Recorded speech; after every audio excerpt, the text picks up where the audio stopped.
Hello, everybody, and welcome back to NDAs. I'm your host, David Chinka. Alongside of my co-host, once again, Lincoln Dressloff, where we talk about college, junior, and high school hockey in the state of North Dakota. In today's episode of NDAs, we're going to have a very special guest, Louis Jamernik, junior forward for the University of North Dakota. Very excited to have him on.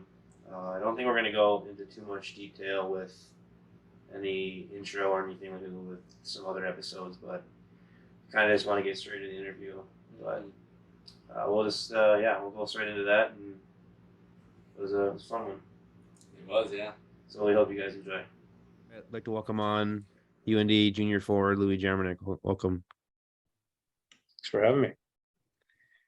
All right, so we're gonna get into our first segment, our ND icebreakers. Well, actually, before that, we'll go into our weekend and summer updates.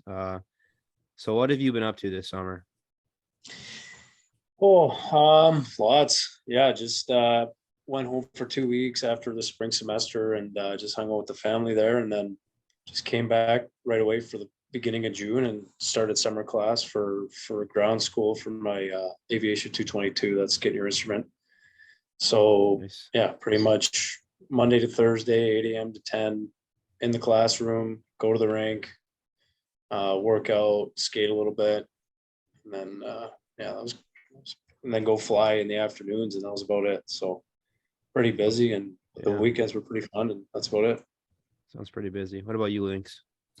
Uh, Not too much. Kind of just hanging out with my friends while summer winds down, and then yeah, just getting ready for school. So that's pretty much about it. Awesome. Yeah, this summer I just been working a lot. I got the classic kind of 6 a.m. to 3 p.m. kind of job, and that's been a pretty good experience for me. But just working all summer, trying to make the podcast happen, bringing on some nice people, and working and getting ready for school. So excited for that to start next week. But That's awesome. yeah, now that that's out of the way, we'll go into our handy icebreakers. So Louis, our handy icebreakers, we'll just go around and ask a question, and we'll kind of all answer it as kind of from our own perspective. I don't know how well you're going to be able to answer this one, Lincoln, because I don't know if you've spent quite a bit of time in Grand Forks with UND hockey, but we'll start with Louis on this one. What's your favorite restaurant in Grand Forks? It's a really good question. If we're treating ourselves, toasted frog. Yeah. But if we're just getting just a casual meal, I'd say Texas Roadhouse for sure. Oh yeah, that's my one right there. I love Texas Roadhouse. Yeah. Yeah, great food, great price, and you get lots of it, and the buns are awesome too. You ever go Huge. to Speedway on Wednesdays for beers? Yeah, I think Thursday dollar beers. Oh, it's Thursday. Um, Okay. yeah, I haven't gone a whole lot this summer just because of flying the next day, but Yeah. yeah, I mean, sure, a few of the fellas have gone, and yeah, it's a pretty nice patio. It's a big patio they got there too. I don't know if you've gone, and Mhm. I'm sure Lincoln, you'll be checking that one out. That's a good spot. Mhm. Lincoln, you got any spots your family goes to or anything like um, that? yeah, I usually go to the Italian Moon. That's probably my favorite place. Or Red Pepper's pretty good too. So either Yeah. of those. It's a great place to end up when you're drunk and had a long night of drinking too. Grinders kind of hit. Never been to Red Pep though. All the I boys say. had I hadn't either until we had our philanthropy for my fraternity last spring when we had grinders for. That's what we did. We bought it was like 150 grinders or something like that, and we Cool. discharged. We had a band and everything, so that was a lot of fun. And it was pretty decent. We had a soup and everything too. It's pretty decent. I'd try it eventually if you get a chance, but I don't know if Oh, I don't know if I'd go there. I don't want to people get mad, but I don't know if I'd go there like just to eat.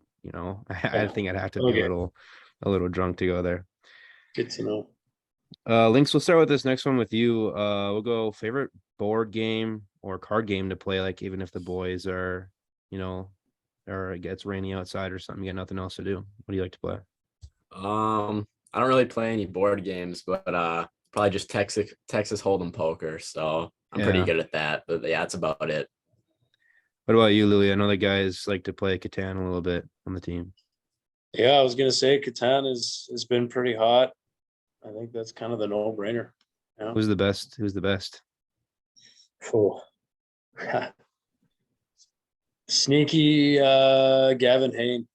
He's Really? so sneaky. He always has like slow starts, and then he'll just the second half he'll just dominate. I don't know what it is. Yeah. I think that's a strategy, but Mhm. yeah, that guy's won a lot of games. Yeah, they did an episode with that on Through These Doors. That was fun to watch. Yeah. Yeah.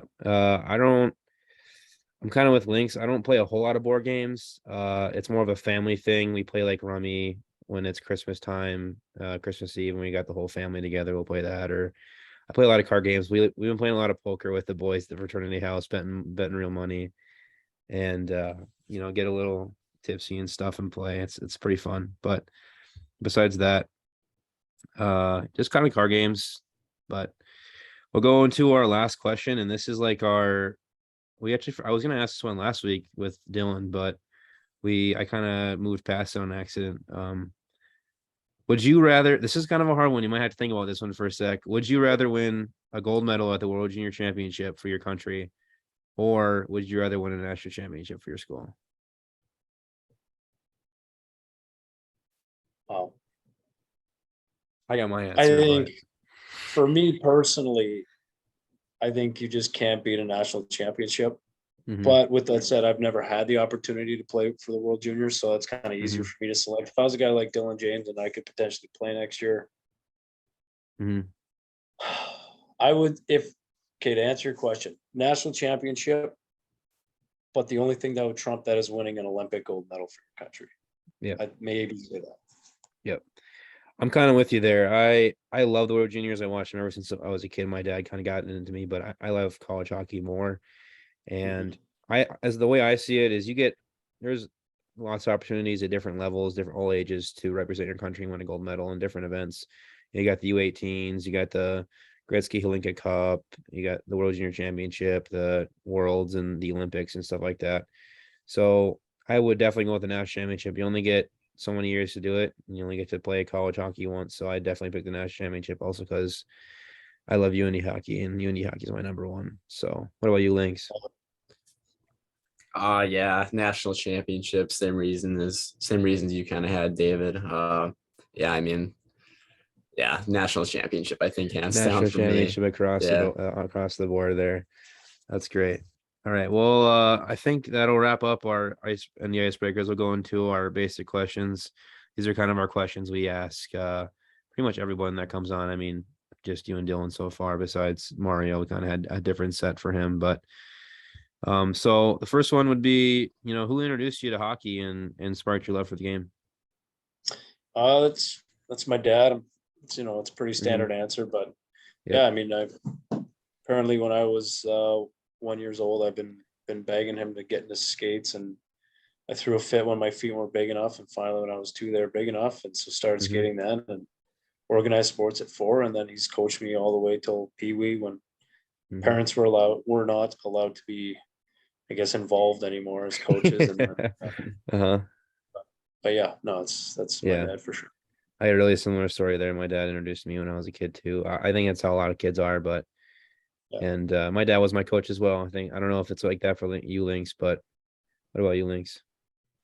I just kind of started playing hockey when I was younger and went with it. So I always just liked it. Yeah, Fair. it's a lot of fun. Yeah. And then besides hockey, what's your next favorite activity or sport? I mean, I used to play baseball, but I mean, I Mhm. don't know. That's a good question. Yeah. What's like the I don't know. next biggest sport in Canada? Is it lacrosse or? Yeah, lacrosse is all right. I honestly, if I could go back again, it'd probably be football, Yeah. but my brain would be mashed potatoes by now. Yeah. And then which if you had another as a hockey player going like I had Jonathan Tays growing up, I absolutely loved watching him at UND. Yeah. What was what's your hockey player idol growing up?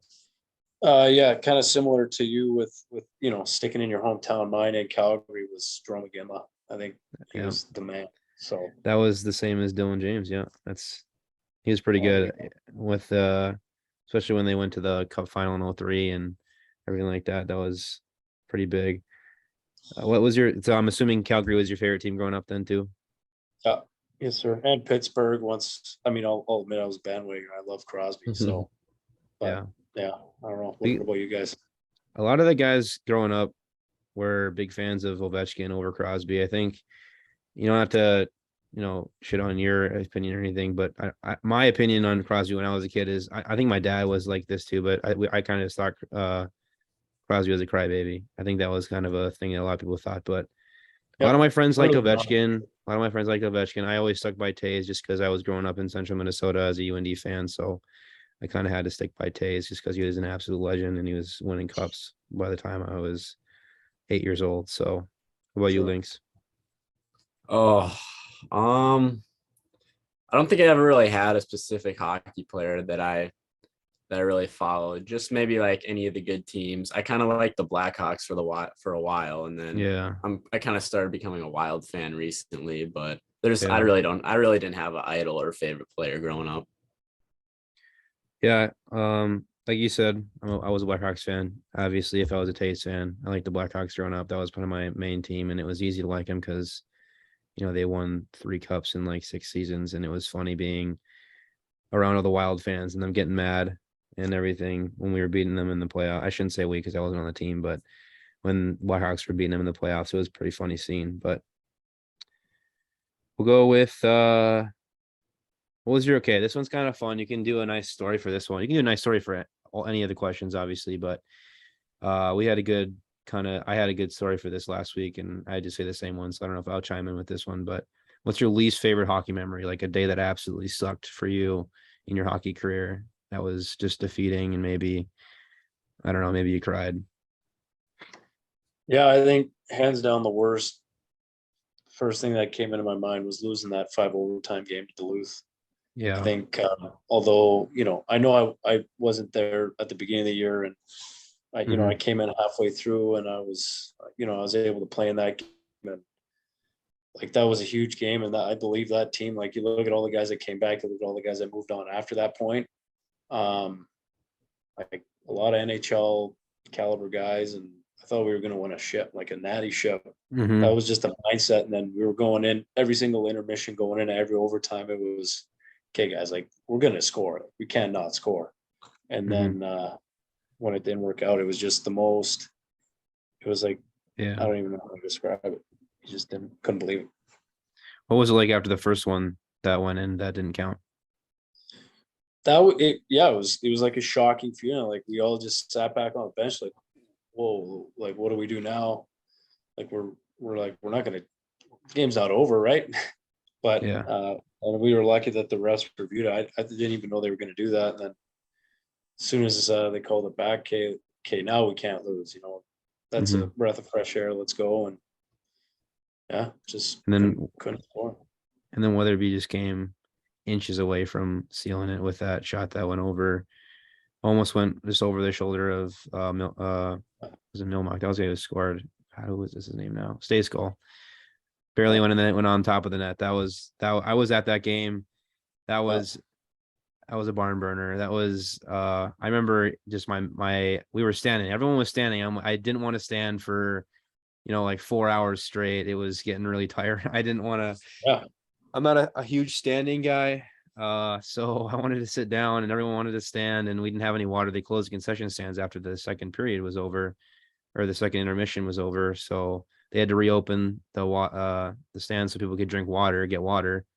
And then I think someone ordered a pizza actually right behind the net. They actually went and literally ordered a pizza at the Shields Arena. I remember seeing that. That's unreal.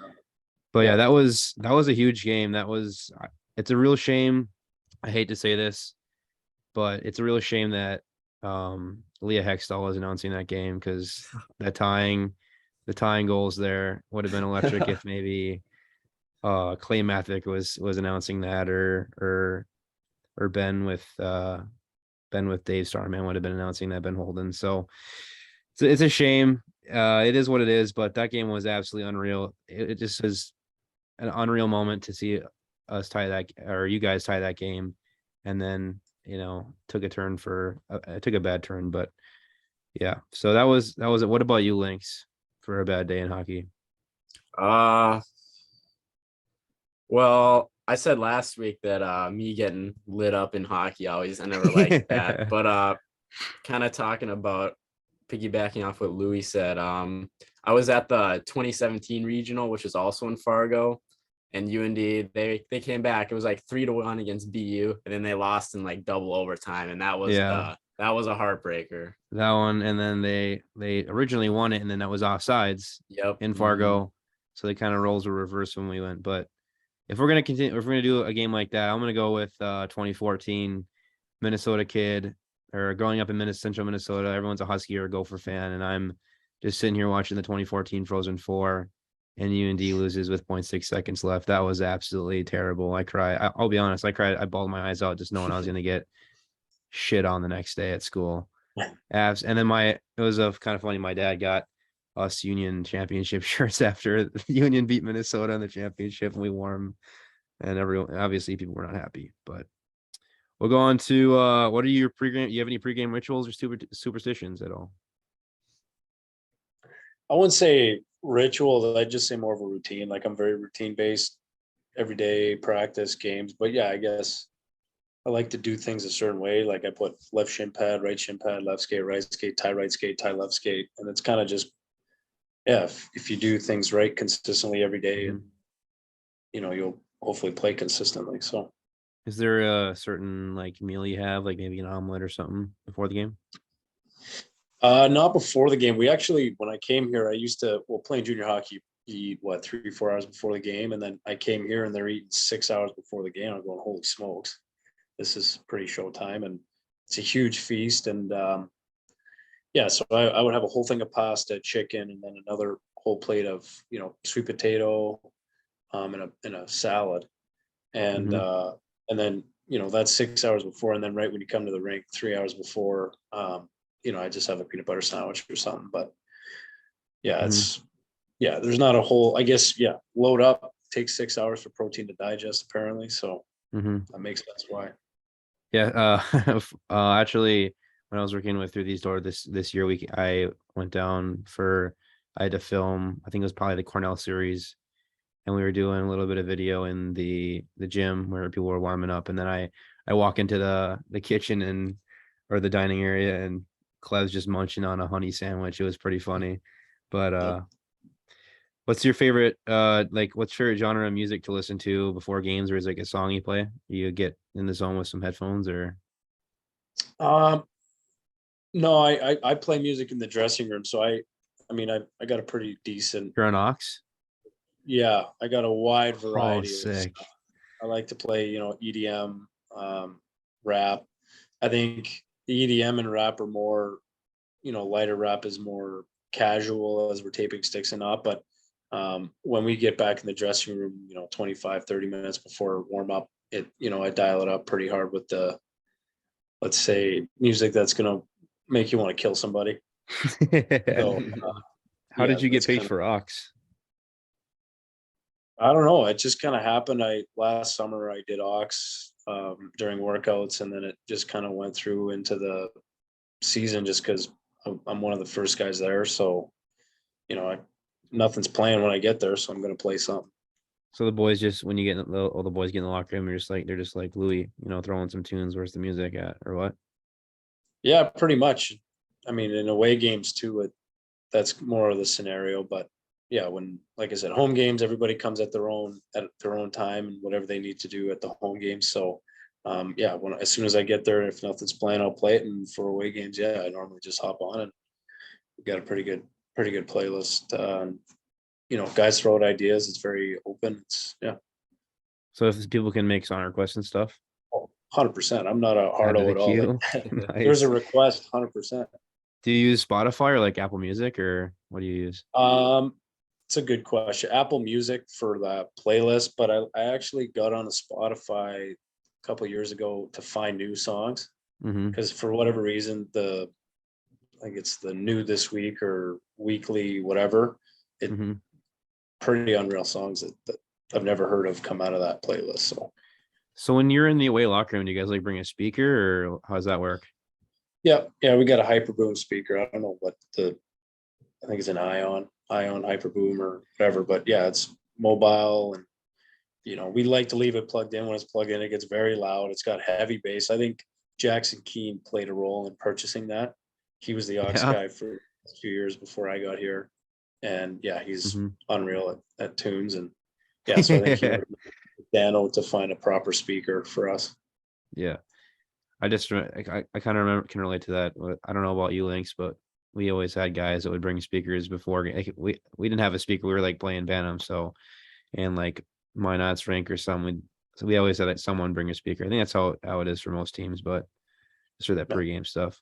We'll get into our player specific questions now. These are questions we formulated just for you. So how did growing up? Well, we actually kind of had this one last week. How did you growing up in Canada affect your hockey game? Did it make it harder or easier with the competitiveness level? It's a good question. I wouldn't say harder. I'd just say it's very different. I've noticed just in the type of play. I feel like Western Canadian hockey is a little more physical and a little more chippier. But fast. I'd say my favorite word is heavy. Coach Dane Jackson loves the word heavy. He's a Western Canada boy himself. But yeah, so I just say a little more heavy hockey. And every American I've met or BC guy from Canada, they're very skilled and fast. And sure, there's a lot of physical guys, but I think by far the biggest difference is the physicality. Awesome. So like that I guess that makes you into a better player who can get into scrums and the boards easier and can handle yourself for sure better. Yeah, I'd say definitely helps with that, but it also kind of forces you into roles that maybe you're kind of stuck in. But I mean, it's not a bad thing at all. A job's a job. And then you have a younger brother, right? And how did he affect your development of hockey? You kind of had this question similar to Dylan. He's got two older brothers. You have a younger brother. How did that develop? How did he help your development, or did he affect it at all?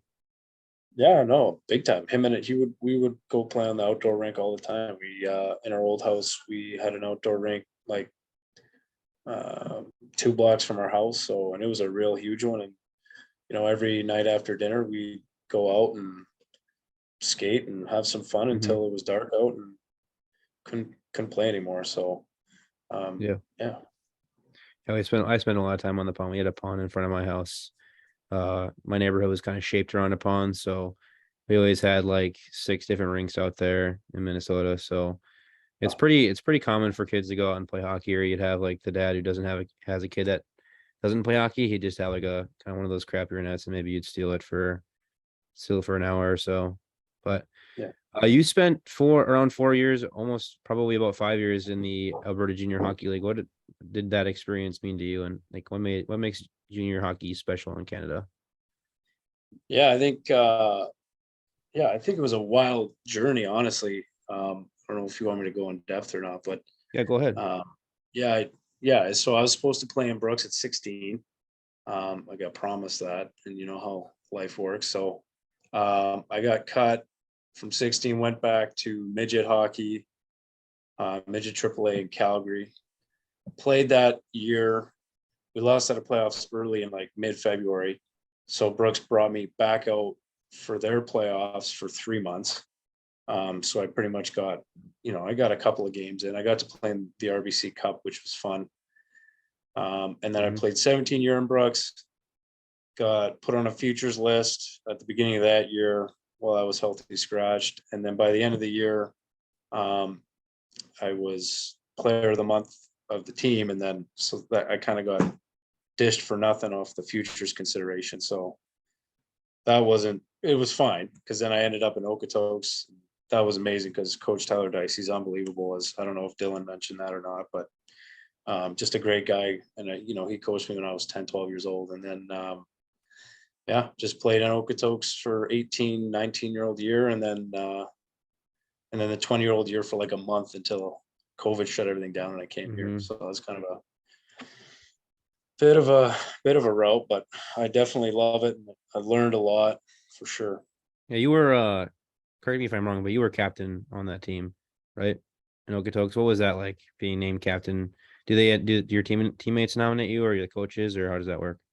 That one was assigned by coach for sure. But it's one of those things where I was assistant captain the year before, and I think that group we had was pretty much the same group the next year. So our captain moved on, and I think our core group of leaders stayed, except for Setaguchi moving on. So I guess, I just kind of moved up into that spot. Mm-hmm. And like I said, it was the same group of guys. Nothing really changed, and so it was good.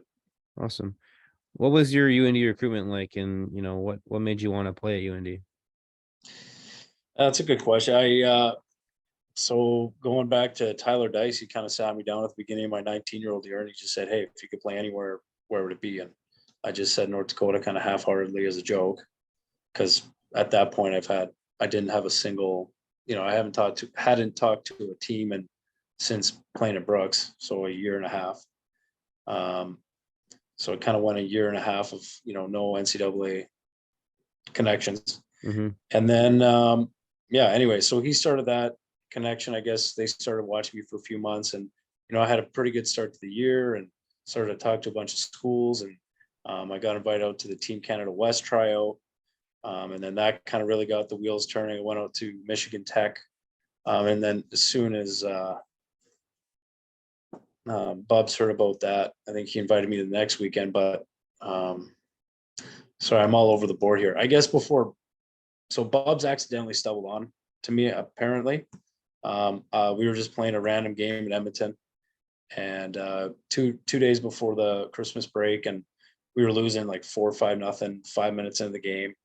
And so I'm pissed. I go out there, I hit like 4 guys in a row.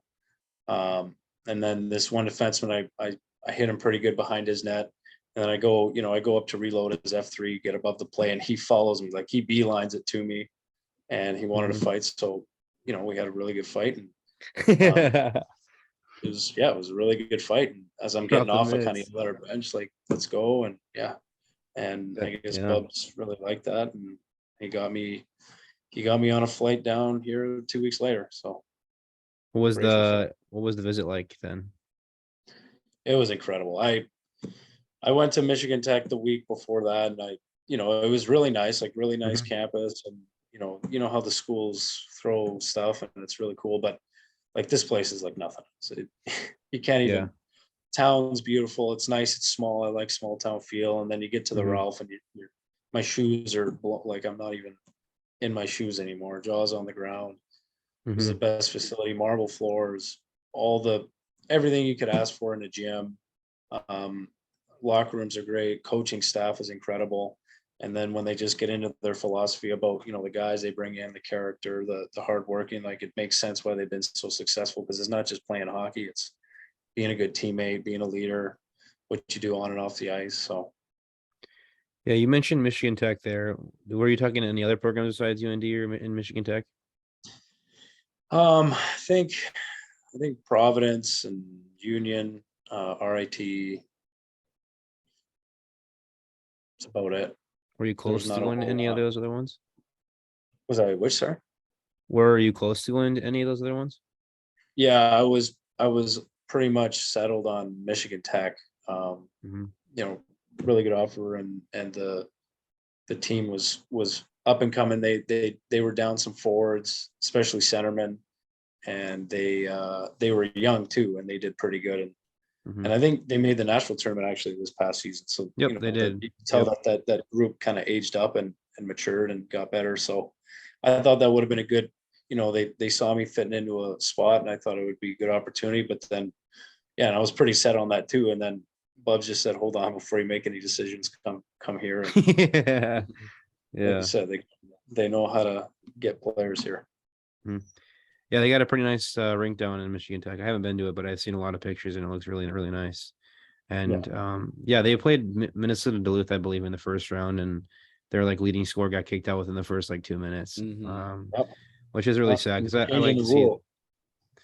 I like to see those teams like WCHA teams or CCHA now, I guess. I like to see those teams that haven't made the tournament or haven't had a whole lot of success in a long time, because they won 2 national titles in the 50s, I believe. And I like to see those teams success, like Bemidji State and all those. But so why did you decide to play college hockey instead of like junior in Canada? It's another really good question. So I guess to go back, my family started building Calgary Hitmen players. So in the WHL when I was 10 years old, I thought it was the coolest thing ever, living in a house with these rock stars and looking up to them. And my mind was set on playing in the dub when I was 10 and right up until I was 15. And I got drafted to Moose Jaw and I was going to go to Moose Jaw. And I was so close to signing, and I'm lucky I didn't because my dad just said, "Hey man, just keep your doors open. There's no reason to sign right now. You're not playing this year." I'm so glad I listened to him because, yeah, the following year, that's when Brooks reached out and got connected with Papuano, and he just said, "Hey, the college world there's so many more pros, and you get a education out of it, and sure you do in junior, playing major junior, you get your school paid for afterwards, but." I just felt like getting that extra 4 years of development was probably the best thing for me personally. Is be able to play till 24 rather than 20. So you said you were drafted by Moose Jaw. Was there a team that you had that you really wanted to play for? Like maybe a favorite team you had? I mean, I think being from Hitmen, Alberta, the three from Alberta. So, or I guess not the only three, but there's others. But yeah, it was Calgary, Red Deer, and Edmonton. And I remember when I was 15 before the draft, I was sending emails out to Sutter and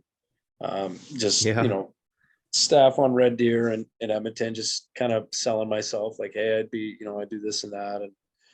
And it didn't really work out, but I think Moose Jaw was pretty good at the time too. So I wasn't too sad to go there.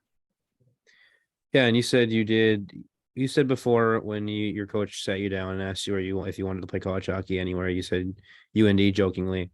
So obviously you knew about UND a little bit. Did you do any of your own scouting, or how did you get to know about UND? Yeah. So, I mean, just growing up in Western Canada, North Dakota is kind of it's the school. Like when you talk about college hockey, you talk about North Dakota, and that's just the way it is. And maybe that's just geographically or what, but I think that's just the way it is.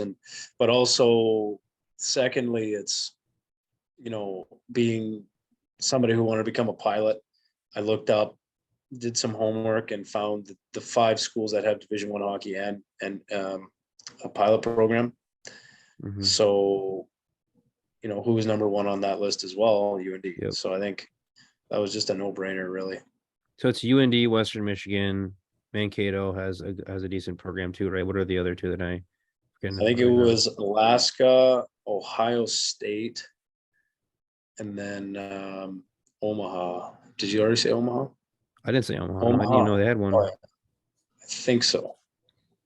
Because I know the Mavs down in Mankato have one, and I know Western Michigan has a pretty good program too. But you came in the middle of the season. I think it was, what was it, December, right after December or something like that. When you came to UND. Yep. And then what was it like for the sudden transition from the Alberta Junior League to college hockey for you?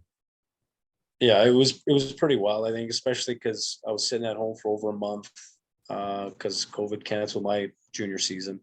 So I was just sitting at home, doing Peloton bike rides, just trying to stay in shape.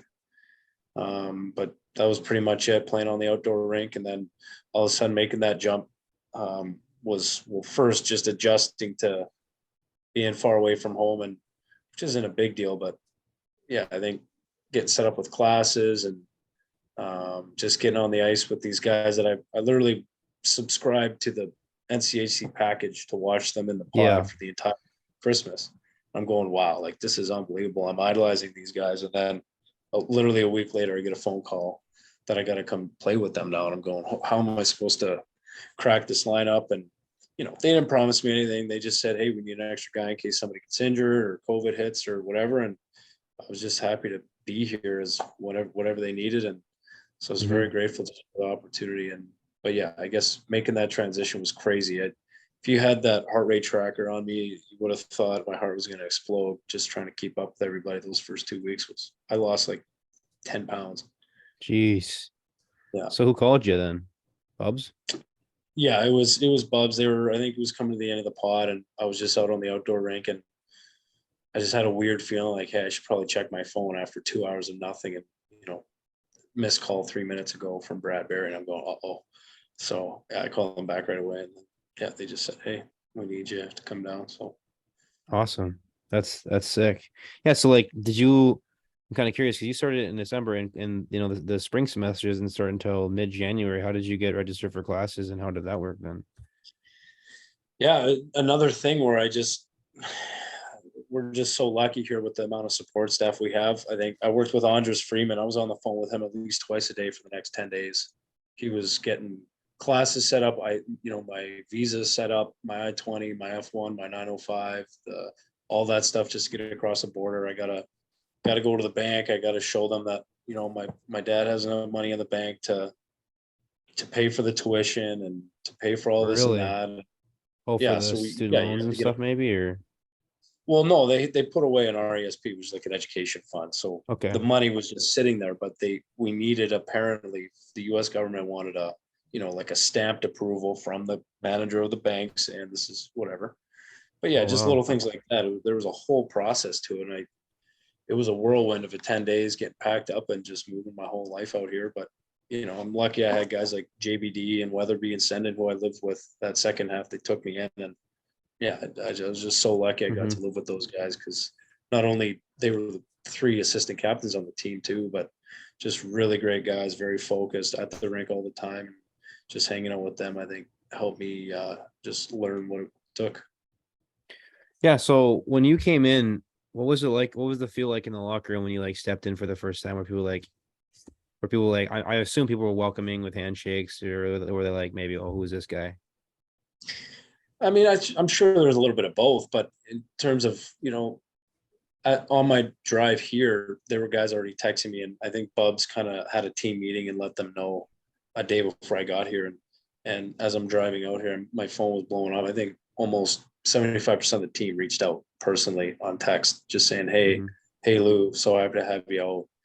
Can't wait to meet you and all that. Like, I don't know who people, I know a lot of folks, but not a lot of people would do that. So that just speaks to the character and the guys in the dressing room. And so, yeah. And then as soon as stepping in the dressing room and actually meeting the guys, everybody's so friendly. Nobody was Mr. Big Deal or trying to big league me or anything. It was, bringing me into the team, showing me every single day. If I had any questions, ask. And yeah, so I was very lucky. So did like you talked a little bit about living with JBD and Weatherby and who's the third one? Senden, right. Did anyone, maybe it was one of those guys, did anyone take you under their wing or kind of like mentor you right away or kind of help you out?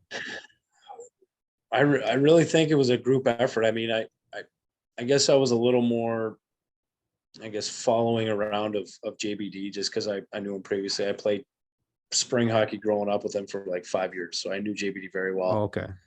And we're the same age, and we kind of grew up together. And obviously, he developed a lot better than I did in junior hockey, but arrived here a lot sooner. But yeah, I was kind of more with him, but lucky I got to live with him too. Yeah, it's really cool because Dylan James is kind of, we're talking with him last week, and he kind of said it's a little bit similar with you and him because you guys played together in Okotoks. So yeah, that's huge though. You wear 27, and like, why did you? That was Johnny Teconic's old number the year before. Why did you pick that number? Did you not have a choice, or what was your first choice? Maybe. I didn't know that was Johnny. I thought Johnny was like 20, but yeah, I didn't know he was 27. But yeah, no, there were 2 options. So Dan Johansson, our equipment guy, he just called me before I left. He just said, hey, do you want 7 or 27? I go, I don't know. I feel like, 7 was kind of cool because I was number 9 and it's, a single digit. But I just felt like not only was that Oshie's number, and I'm nowhere close to Oshie, and I want to respect that, but I felt like being number 7 is just a little too cocky. So I just like, let's just be a 27. Don't worry about it. Whatever. So yeah, it wasn't a whole lot of thought went into it. Awesome. And then we'll kind of jump into this because you were talking a little bit about registering for classes. When did you decide that you wanted to be an aviation major, and kind of what drove you to that, or kind of made you select that major? And yeah.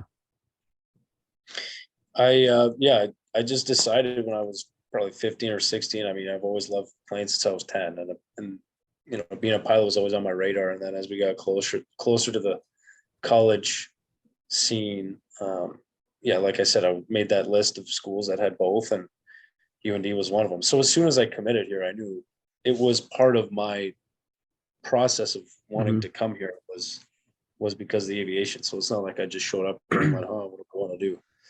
So I was lucky that way. So what kind of made you really interested in aviation then when you were a kid?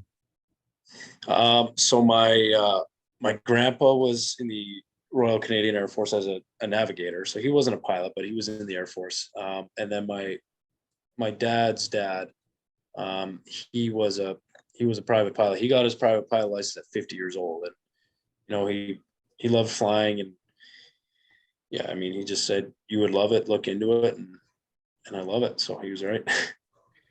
Yeah, so I think a lot of people are wondering this, especially me. And I know in my fraternity, there's a lot of guys who are aviation majors, and especially my friend Cole. I'm gonna give him a little shout out. My friend Cole, you're his favorite player because you're an aviation major, and he is too. And I think a lot of people want to know, how do you balance hockey and it's a very demanding schedule being an aviation major. How do you balance that out? And what's like your average day like then? Yeah, no, that's a good question. It's very busy for sure. I mean, it's nothing, it's nothing crazy. I mean, I'm at the rink from 6:15 a.m. till noon. Then you go do classes, and then you go fly, and then you come back. And if you don't have a flight, I can do a little extra homework. I can get an extra workout in. Um, eat, do more homework, and then just go to bed. So I guess I just cut out the TV and the video games, and it sucks because you got roommates that love to watch TV and hang out. And, I wish I could hang out with my teammates a lot more. And you hang out a lot, in the mornings at the rink. Don't get me wrong, but out of the rink kind of stuff. So you kind of got to cut the free time out. And once I did that, you can get it done pretty good. Yeah, and I read a little bit. I think it was in a Schloss article he had a while ago, but there was at some point where you guys on a flight and you guys experienced some pretty bad turbulence or something, and everyone on the team kind of looked at you. What happened there? Yeah, that was flying in Nashville. I think either That sounds Nashville right. or it was either that or Miami. But anyways, yeah, it was just a wild, extremely turbulent flight, and everybody was freaking out. And because they knew I was in aviation, they thought I knew everything. And I mean, I know a little bit. At that point, I knew a little bit. I know a lot more now. But yeah, I just said, hey, there's wind. People just think wind is like one dimensional, but like it's coming from all angles, and that's what throws you around like that. And so yeah, especially when it's bumpy like that, everybody's freaking out. And so I just said, just relax. So I kind of have to put on a brave face too, because when they look at you, and if I'm freaking out, then they'll definitely freak out. So, yeah, because going into Nashville, I'm not gonna lie, there were a couple of beads of sweat on my forehead, but pretty bumpy ride. Yeah. Yeah. Do they look at you a lot then whenever if anything happens on the plane, or do you get a lot of questions, or maybe even when they see anything about airplanes, they ever ask you stuff? Or yeah, it's pretty cool. I love when guys ask questions. It's pretty fun, especially when we're at Av Flight. That's where we kind of get our charter flights out of here in Grand Forks. And whenever we're waiting, we normally wait at least 15, 20 minutes for each guy does TSA, and they do all that stuff. And so while we're waiting there, we're in the hangar, and there's all these planes just sitting out. They're asking, hey, what is this? What is that? What is this? And so it's always fun just to talk about that. And I guess when we're on the ramp, and if we're delayed or something, they'll be like, what are we waiting for? I'll be, I don't know, probably get de-iced or just things like that. Yeah. What's your favorite plane, you guys? I know they have a lot of different planes. Like, they have like Seminoles and Archers. What's your favorite one that you get to fly? Well, the only thing I have flown is the Seminole, or sorry, not the Seminole, Piper Archer. That's Seminole. I'm going to fly this in a couple of weeks here, but yeah, the Piper Archer is what I first flight. And the only other plane I flew was the Cessna. out of that flight just for fun. But that's about it. Awesome. We'll jump into a little bit of a hard question here. What would you say best describes your role that you play on the team? And then what kind of player would you say you are? It's a good question. I think I'm just an energy guy. I know I'm not extremely skilled, and I won't flip a guy inside out, but I just think I can, win my battles, beat guys down the ice, play well defensively, good PK. I think I can, be a little nifty, creative on the power play when I got my chances last year. I think, I guess the word is a utility guy. I can just do whatever you need me to do. So that's about it. What is your favorite conference team to play against? I know when I talked to Dylan last week, we were talking a little bit about in-conference rivals, and I don't know if it's a different narrative or maybe guys in the locker room think, differently than the fans do. I personally remember and think maybe DU is the biggest rival in the conference, and then some people might think it's Duluth or St. Cloud. What's kind of your team? Yeah, I think my first year when I came in halfway through, it was Denver by far, like without question. And I think honestly, last year for me personally was Duluth, just because of them beating us in the 5 overtime. And I remember, I don't know if you guys remember, it was our first game playing them again that following season. It was here in the Ralph, and I got that 5-minute major suspension.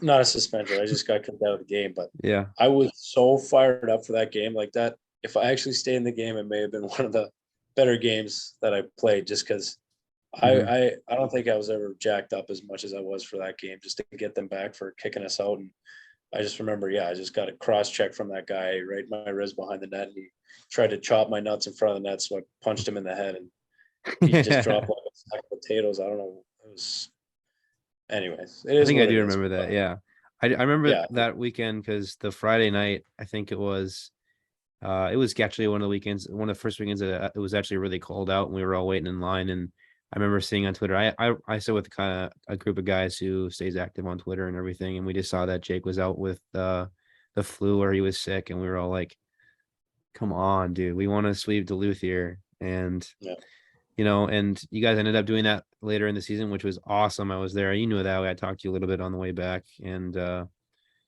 remember that. I remember that series pretty fun, pretty good. And then obviously, I mean, we got to go here. Favorite out of conference team to play? It's another good question. What am I even thinking? Minnesota. I don't even know why it took me longer than a second to think. That's Minnesota Gophers. Hands down. The hatred and it's funny too, because like 3 weeks before we played them, because the coaches actually played them, too. They're all from UND. They all played Minnesota. So they have that rivalry, and it's in their blood too. And even more so, I think, because they were actually in the same conference back then. So these guys, the coaches are like, hey guys, I know Gophers are 3 weeks away, but we got to focus on these next 2 weekends here. And they're trying to remind us, but I think it's more to remind themselves kind of thing. But it just, that whole week was the most intense I've ever seen anybody, like everybody as a whole staff, to play the Gophers. Just because of the rivalry. That was an unreal weekend. What does Bub say in the locker room before that game? Like, does he say a big speech or anything? Like, I know, let's go out there and kill these guys. Yeah, that's the PG version. He's good. He's not crazy at all. He's actually very calm, and before games he doesn't get too fired up. But he's very inspirational, and he kind of reminds us. I think the best thing he does is reminds us of the who we're playing for, or the privilege it is to play at North Dakota. He always reminds us of that, and just to go and play for the guys before us, and in terms of that rivalry. And we might not be in conference with them anymore, but let's just keep it going, keep beating them up as much as we can. Yeah, love that. Obviously love that rivalry. That's like the best thing ever. And then, I mean, you weren't there for it just yet, but I was at the last Lynx. You were in Vegas when we played them too. I'm pretty jealous about that. So, but I was at the one where we played them in Minnesota last year, or not last year, 2020. You know, it was in 2019, I guess, technically. And that was awesome. That was an electric series. We literally beat the shit out of them the first night, like 9-2. That was insane in their building.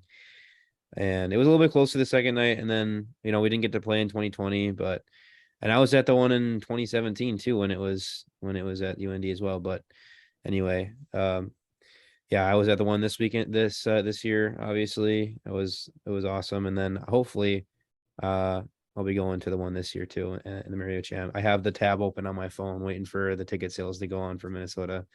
See, Minnesota single game tickets. But so, what's your favorite college building or college rink you played in so far, not including the Ralph? Good question. I think either Denver or Duluth, and that just might be because of the rivalry and being so fired up. But I just love the atmosphere. Oh, you know what? Western Michigan. Speaking of atmosphere, that is The Lunatics, bonkers there. There's like 6 people each got their phones or posters up in the penalty box, putting the stuff they write on their phones is absurd. Like it should be on the FBI's radar. But I'm just kidding. Oh my gosh. Yeah, no, it's pretty savage. Those guys are unreal. Passionate. Yeah. What building? I'm kind of curious. What building like takes care of you guys the best? Like which team, when you travel there, you're like, no, it's going to be a good trip. Usually they have good facilities and everything. It's a good question. I think Omaha, I think in terms of the hotel, it being so close to a couple of places to go and just eat, or there's a Lulu shop, and the rink is really nice. Obviously, they held the pod there for a reason. Yep. It's really nice in there. And then being Omaha known for their beef, we went out for a unreal steak dinner. So awesome. Just blew my mind. So is it like, would you say Omaha has the best food then, or would you say Miami? I heard Miami of Ohio has really good food choices. Yeah, I'm trying to think of the place we went to. I think it was Quinnipiac. This one place we went to, probably the sneakiest good calamari I've ever had. Really? I wasn't a calamari guy, but that just blew my mind. But kind of random. What's your favorite part about playing, and then what's your favorite part about attending UND too, like from a student side? Good question. Playing, everything. I don't know. Like playing here it's incredible. It's a privilege. Every single day we get treated the best. We get, whatever we need, and then some. If we need to skate at any time, we can go skate. Equipment, get everything covered. Like I mentioned before, the teammates, staff. Yeah, I just can't say enough how much I love that part. And then in terms of attending UND too, I think it's great. I think I've been fortunate enough not to have a bad, I guess, bad teacher, or somebody that doesn't care.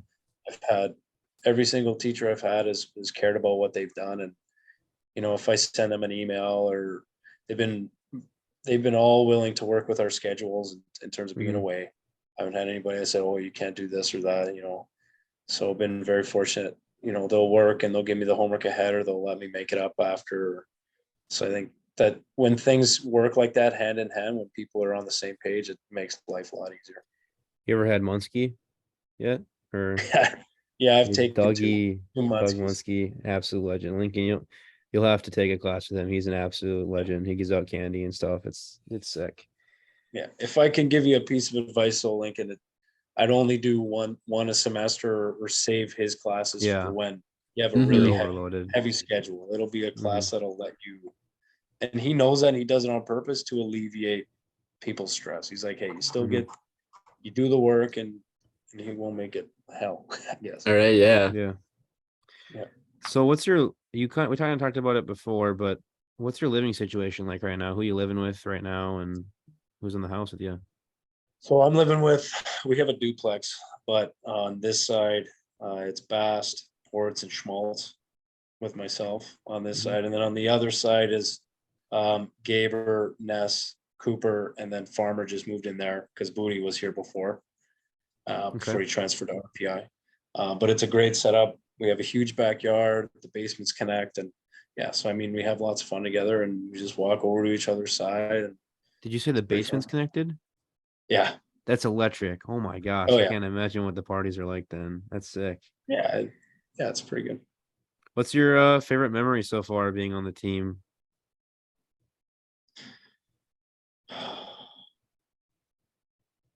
I think just one of my favorite memories that sticks out is just coming here when I first got here, just how welcoming and awesome everybody was. I think my first time going out and in brackets, just because I was only 20 and I wasn't 21 yet, so I couldn't go out to a bar or anything. But I just hung out at the bunker with Kawaguchi and those guys that all live there. And yeah, so for New Year's Eve, that was really fun.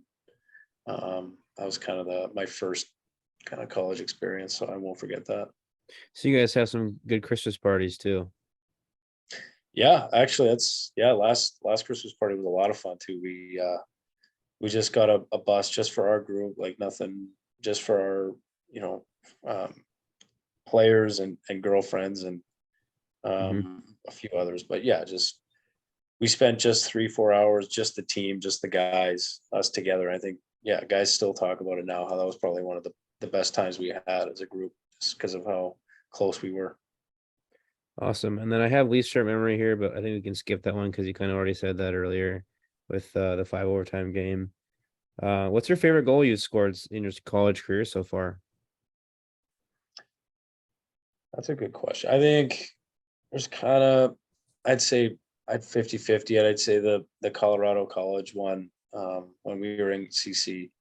I kind of just picked up the puck and went end to end, and there's like a cool photo. It was like 1-on-5. And there's a cool meme out of that one. I think that was I haven't done anything, even in junior. I didn't do anything like that, so I thought that was pretty cool. And then I think just the goal in Duluth, I it was on the PK, and I kind of picked off a bad pass that they didn't break out properly on the power play, and I went on a breakaway and finished that play, because that was a big weekend for us to get that sweep. So I think that one was a important. Oh yeah, I was gonna bring that one up. I was maybe even gonna cut in before you and bring that one up, because I remember being there.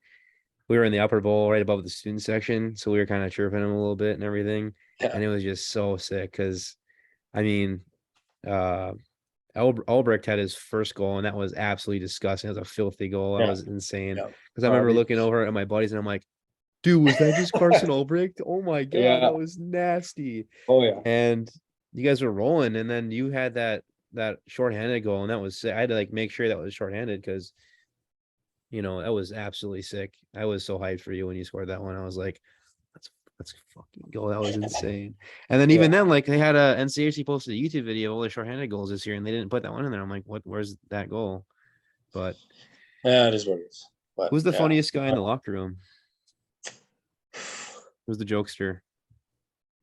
I mean, Luke Bast, easily. He's a clown. Like, he's funny. He always has something to say. Yeah. What are your we're gonna into our couple of our final questions here. What are your expectations for this upcoming season? I'd say they're pretty high. They're pretty high. I'm not gonna say anything specific, but I think we can go really far. And I think as long as you look at teams last year like Duluth and St. Cloud, how they had a lot of returning guys and fifth years, and they were supposed to be first in the conference and win this and that. And I think they maybe got a little complacent at times. And so I think as long as we don't get complacent, we stay hungry, because man, we got pretty much everybody coming back. I know we lose key pieces, Driscoll, Ford, and Sanderson, but with the guys we got coming back, I'm getting fired up right now just thinking about it. And you guys got an absolutely stellar freshman class coming in, all drafted guys. Dylan's awesome. I got an opportunity to talk with most of them, except for Jackson Blake. I haven't gotten hold of him, but all the other guys are just been awesome to talk to. Really nice kids, and I personally have been really excited for this season. So, but what's the series that you're looking forward to playing in most?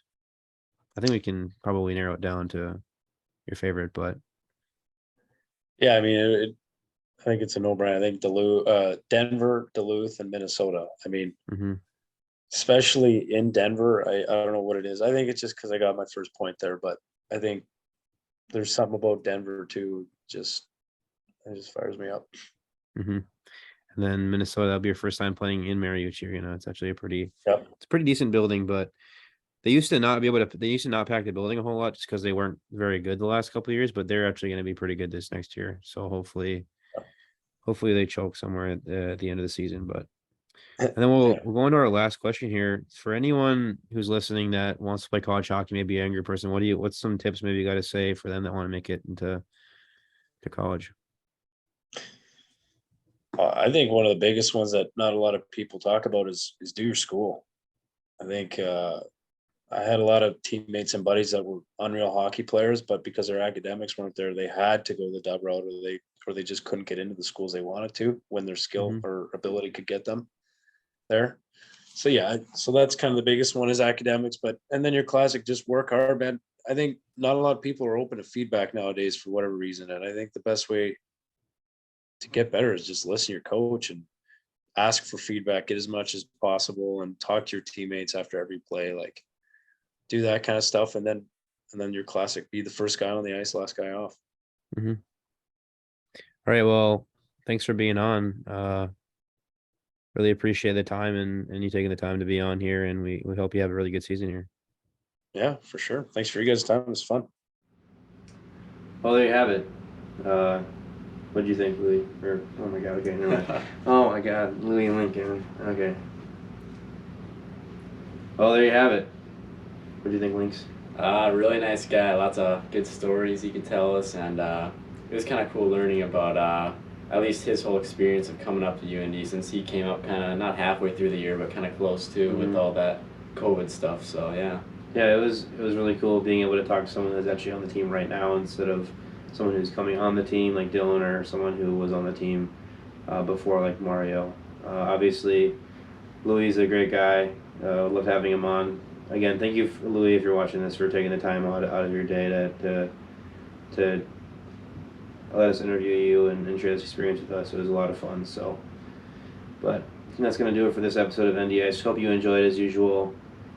If you liked the video or enjoyed, this won't be on YouTube again, just as the last one was. So if you enjoyed the video, please like and subscribe, and follow the podcast on Spotify or Apple Podcasts or whatever podcast streaming service you are watching from. Also like us on Instagram and Facebook, and drop us a follow on our Instagram and even our Twitter if you want. Everything can be found in the link in our bio. You have a link tree set with all of our different podcast streaming services accounts and open media accounts as well. So with that being said, I'm David Drinko. Lincoln Retzloff. And we'll see you guys in the next one. Now a turnover for UMD, a breakaway for Jamernik, shorthanded to the back end, he scores. A shorthanded goal for North Dakota, it's 3-1.